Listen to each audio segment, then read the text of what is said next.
Hey, what's going on? I'm Will Button. This is DevOps for Developers, and you are probably trying to figure out your tech career between infrastructure, sysadmin, software engineer, and somewhere along the way you came across this term DevOps. Thought it sounded cool, but really are trying to figure out more about it. And it's a hard question to answer, so I can understand your frustration there. And in this video, I'm going to do what I can to clear that up for you. We're going to take a look at the skills you need in DevOps, but from the perspective of how we use those skills to support our customer, which are the software engineers who build the application that powers our company. We're going to start with this image here, and we're going to work our way through it. So this is a pretty typical life cycle of how a software engineer or a developer does their job. All right. So it all starts whenever they check out the code, regardless of which company you work for. You're probably going to be using some type of Git-based repository, whether that's github.com, Atlassian Bitbucket, GitLab, or even a self-hosted solution. You're probably going to be using Git, so it's in your best interest to learn the basics of Git. That includes how to check out code from a repository, how to create a branch, how to pull down the latest changes from that repository, rebase those into your version, and things like that. Your software engineer that you're supporting is going to be doing the exact same thing. And so it's helpful to understand that process. But you'll also be doing this as you make changes to your infrastructure as code, because it's going to follow this exact same life cycle. So it's a 2-for-1 win here. Now, once you have that code checked out, we move on to the next step. Your software engineer is going to try to get this running locally, because let's say they're adding a new feature to your application. They don't just write code and then push that out to 1,000 production servers to see if it works. They have to be able to run and replicate this locally to ensure that the code that they're writing is doing what it's supposed to do, because oftentimes your first version doesn't actually do that. So this is one of the areas where a lot of the teams I work with need the most help. Many times the process of getting this running locally is a combination of some documentation that's mostly wrong, plus some tribal knowledge that gets shared around the campfire. And so this is where we can actually help. We can document that process. And personally, I have a rule of one command. We should be able to onboard a new developer on our team and get them up and running with only one command. And so that's what I strive for. I use makefiles a lot to implement that. The other thing that I use a lot is Docker, because with Docker, I can just run whatever dependencies we have in a container. And it doesn't matter to me whether the software engineer running this is on Linux or OS X or some version of Windows, or who cares what. As long as they can run a Docker container, we're going to be in good shape. The other thing that you need to understand here that you can help out with are the dependencies, and these come in two different forms. If you're supporting something like a Node.js application, you've got a dependency on the version of Node.js that they're actually building against. And then the other part are the libraries that they use within their application. You've got to figure out how to get those installed as well and keep those up to date. Once our software engineer has the code up and running locally, they're going to create a new branch to perform the work that they're assigned to do. This is where it's going to be helpful for you to know how to create branches on GitHub repositories. That's going to lead to a PR or a pull request, and that pull request is going to get merged into the main branch. The whole overall idea here is that we don't do work on the main branch. We do work on a new branch specific to that feature. And then when we're done with that work, we can compare the work that's in our branch with the work that's in the main branch and see exactly what's being changed across the code base. Once they have their branch created, they're going to actually start writing the code. And this is the part that you commonly think of when you think of software engineering, sitting down at the keyboard and writing some code. The skills that we need to know to be able to help them with this are how to build the application, how to debug it, and how to run it, which we already mentioned a little bit. But the big thing here is learning how to read the code because you're going to be interfacing with that code a lot, whether it's through helping them implement a feature, understanding how to deploy it, or troubleshooting it whenever you're on call and something breaks.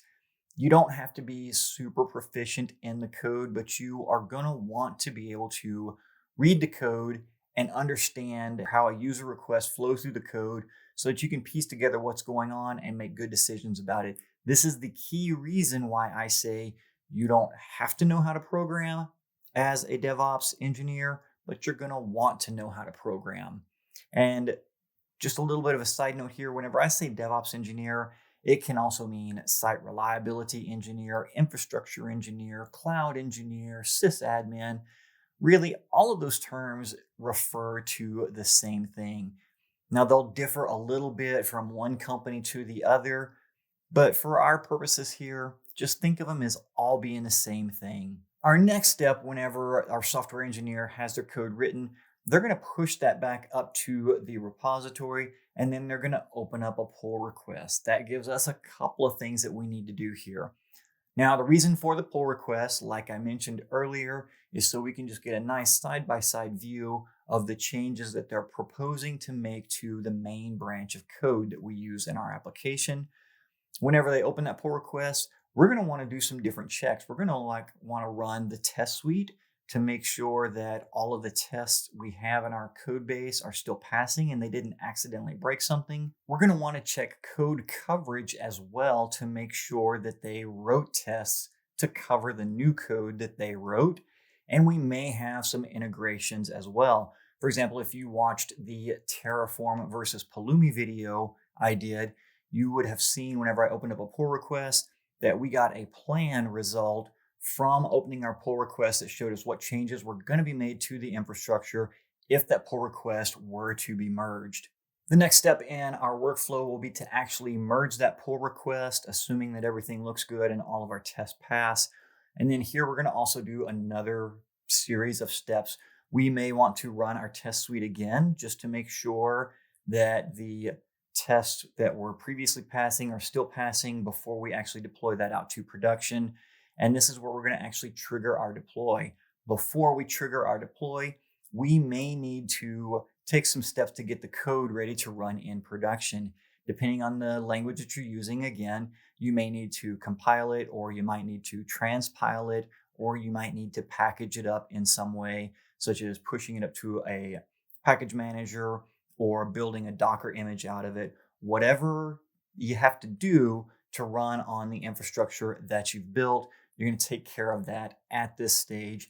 And that's what's going to be done by your CI/CD server. That's really important to stress. You'll see a lot of tutorials and a lot of people making comments on how to do this from your desktop. We don't do anything from our desktop. Everything that we do that touches production is done by the CI/CD server in a managed, documented, automated fashion. Now we can move on to the deploy stage, which typically gets into some of the areas that you commonly see whenever people are talking about DevOps, SRE, cloud engineering and stuff. And this is where you actually push your code out onto the cloud infrastructure that you've built. This is where you need to know AWS, Azure, GCP, or whatever cloud provider you're choosing to pursue. It's also where you're going to implement your infrastructure as code, because you're going to want your infrastructure to be built in the same manner that we're talking about here so that it's documented and automated. This is also going to get into some networking skills. Your deployed application is going to be receiving external internet traffic. You want to secure that. You're going to want to put SSL on there, load balancers. You may have some other networking type constraints where some of the parts of the network are isolated from the others, so you've got network routing between those. You'll also use your web HTTP networking skills here as well for opening up the right ports on your load balancer. And then you'll probably have some DNS work here to do as well, either updating the hosts that are available in specific DNS entries or possibly creating new DNS entries if you're doing that type of deployment. But this really falls into like those core Linux skills of how to do networking and how to implement that. And a lot of times with the cloud providers, we're not directly using Linux, but it's all built on Linux. So understanding how Linux operates and how to navigate Linux just gives you like that background information so that you can understand what you're building on top of. Once we kick off our deploy process, we're going to move to the monitoring section of that. So we're not going to deploy to 1,000 servers all at once. We're going to do some type of staged deploy. So we'll deploy to 25% of our infrastructure, monitor that to see that it goes successfully, and then deploy to the next 25% and so on until we've deployed across the entire infrastructure. But if anything goes wrong, we want the ability to automatically roll back to the prior version that we knew was working so we don't create an outage for our customers. Part of that's going to involve health checks. So you'll be a key part of building out good health checks with your software engineering team, and then understanding where those health checks are, how to access them in order to understand what's going on out in your infrastructure. And then there's also two parts here of monitoring and observability. I'm going to do a video on that in the future. So make sure that you are subscribed to the channel because there's a key distinction there that's often misunderstood. Monitoring are the metrics for our infrastructure, showing that our infrastructure is up and healthy. Observability are the metrics that show what the experience is like for the users of our application. And those can be two very different things, which is why they're broken out into two separate categories. The last skill I want to talk about in this is troubleshooting, which is kind of just this big fuzzy wrapper around everything, because during all of these different stages of this, things are going to go wrong.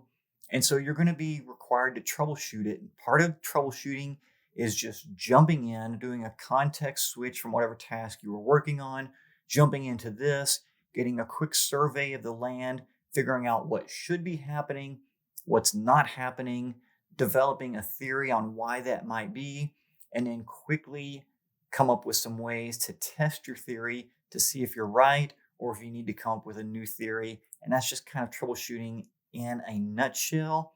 It's something you're not going to be good at first, but hopefully in the right environment, you'll be working with someone who's senior that will help show you what their thought process is and why they're approaching things a different way. And you'll start to build those troubleshooting skills over time. From there, we're done. So we go right back to the beginning. The developer is assigned a new task. They check out the code. The whole thing starts all over again. Now you'll notice I didn't mention specific tools in this life cycle because there's a lot of different tools that you can use for each of these stages, and some of them are actually used in multiple stages. The point I wanted to drive home in this video is the skills that you need, because the skills are the same regardless of the tool. And once you learn one tool, you can learn all the others as well. So I don't really want to recommend a tool here, but if you do want to dig further into this and further explore DevOps /SRE /infrastructure /cloud engineer as a career path, be sure and check out the DevOps roadmap I created, because it elaborates on this and goes into more detail about the specific tasks you'll be performing. And then once you have an understanding of those tasks, it shows you how those relate to the other areas of DevOps. And it just kind of gives you a choose your own adventure style guide to build your own DevOps Pro curriculum. So check that out, and I'll see you in the next video.